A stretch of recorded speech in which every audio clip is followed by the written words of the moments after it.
Hey guys, Dr. Brown here with Kubo Math coming to you from Tarlac City, Philippines.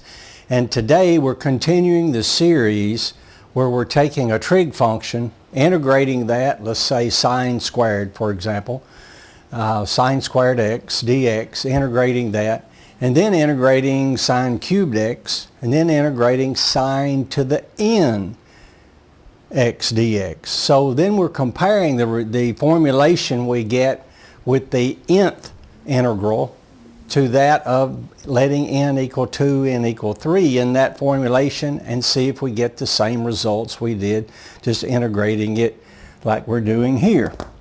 Okay, so in this case we're integrating today the integral of secant cubed x. We've already performed secant squared x. Of course we've done sine, cosine, tangent, cosecant I believe, and now we're doing secant. So you may want to look for those videos, they're out there. Okay, so the integral of secant cubed x dx. I don't know what to do with the cube on there other than change it to a different form. So let me take that and change it to secant x times secant squared x dx. Now the reason for thinking about that is I can now integrate by parts using the DI method and change that into two pieces, one that I can integrate, one that I can differentiate. Well, I know I can integrate secant squared x. We just did that in the previous video. Okay, so I'm going to integrate secant squared x. So I'm going to differentiate secant x. So I'll put it here, secant x, and you know the format. This is what I can differentiate, noted by D. This is what I can integrate, noted by I, and we put a plus, minus, plus, minus, plus, minus, however many times we need to go. Alright, so now, let's integrate secant squared x, that's tangent x. Okay, the derivative of secant x is secant x tangent x.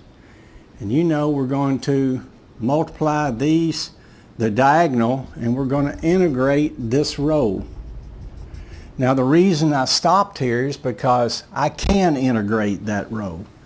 If I couldn't, I need to keep going until I either get a 0 here or the function repeats itself such that I get a repeat of something over here, or it ends up at 0, a repeat, or I can integrate. Those are the three stops. Now in this case I think I can do something with this, so let's see. Okay, so we have the integral of secant cubed x dx equals secant x times tangent x. This is positive, that's positive.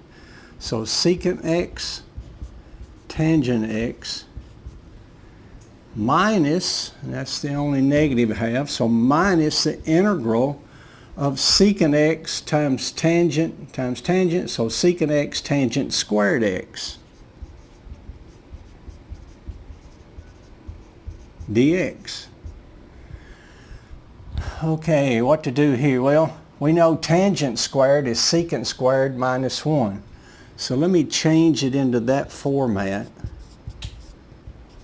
So secant cubed x dx equals secant x tangent x minus the integral of secant x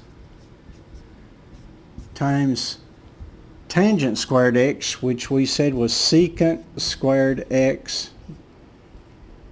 minus 1 dx.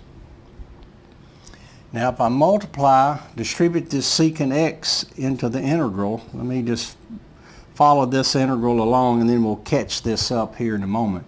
Secant x times secant squared x is secant cubed x. I'm going to separate this into two integrals. So I have the secant x times secant squared gives me the secant cubed x. So I have minus the integral of secant cubed x dx. Now negative times this negative gives me a positive integral of secant x times 1, which is just secant x. All right, let's catch everything up here. And secant cubed x dx equals secant x tangent x minus secant cubed x dx plus the integral of secant x. You'll notice I have a secant cubed x here and a secant cubed x there. Okay, now this is an equality, so if I add the integral of secant cubed x dx to both sides, so I'm going to add all of that up. So this gives me 2 secant cubed x dx equals secant, bringing this down, secant x tangent x. Now a negative integral of secant cubed and a positive integral of secant cubed, those cancel. That's 0. So I'll bring down, I have still left this plus the integral of secant x dx. Alright, so well, I don't want to know what 2 of these is. I want to know what 1. So I'm going to multiply all of this by 1/2. I'll just do it here. That cancels, 1/2 plus 1/2. Alright, so as a matter of fact, I'm just going to wipe that out here. Well, you might ask, oh, what is the integral of secant x dx? You should already know this one. Okay, so I have plus 1/2 the natural log of the absolute value of secant x plus tangent x. So the secant cubed, the integral of secant cubed x dx equals 1/2 secant x tangent x plus 1/2 natural log secant x plus tangent x. And here lately I've left my plus c off a few times. Sorry for that. Now someone may ask, well, where did you get that? The integral of secant x. Well, let's just work it real quick. So I have the integral of secant x dx, and that equals, I have enough room here, the integral of secant x. I'm going to multiply that by 1, which my 1 though is going to be secant x plus tangent x over secant x plus tangent x.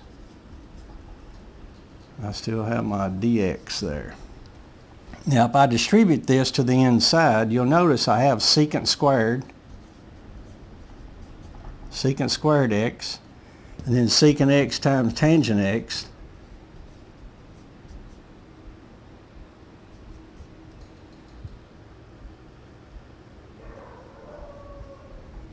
Secant x times tangent x. Alright, so what do we end up with? Secant squared x plus secant x tangent x. Well, if you look at this function here, if I were to let u equal secant x plus tangent x, du equals, derivative of secant x is what? Secant x tangent x. Derivative of tangent x is secant squared x dx. What do I have on the top? Secant squared x plus secant x tangent x. I have d, so this is du. So what do I have? I have the integral of du over u, and that is a natural log of the absolute value of u, which is natural log of the absolute value of u, which was secant x plus tangent x plus c. So that goes to what we have here. Of course, the 1/2 came from, I had 2 of them here and I multiplied through by 1/2. So that, my friend, is the integral of secant cubed x dx. Not so bad. I think the key there would be getting familiar with the DI method, which I encourage you. I know in college you're going to learn to perform integration by parts using a different format. You need to toss that. This, by doing the positive, actually I would encourage you to take the integral of x squared sine x, for example. Integral of x squared sine x dx. Go through the old traditional method doing the integration by parts, and then go through the DI method, integration by parts. You'll see that you get the same results along the way. It's just that the old method has no template, if you will, for organizing the signs and the results. But this does, so this is fantastic. Look at red pen, black pen, red pen. That was the gentleman that introduced me to this. It's fantastic. Okay, integral of sine cubed x dx is 1/2 sine x tangent x plus 1/2 natural log of the absolute value of secant x plus tangent x plus c. Why are we doing this? Hey, we're trying to build a better world and do that, a better tomorrow, and do that through math. Okay guys, that's all for now. Apologize for the voice. I've had a cold. And we'll talk to you later. Thanks.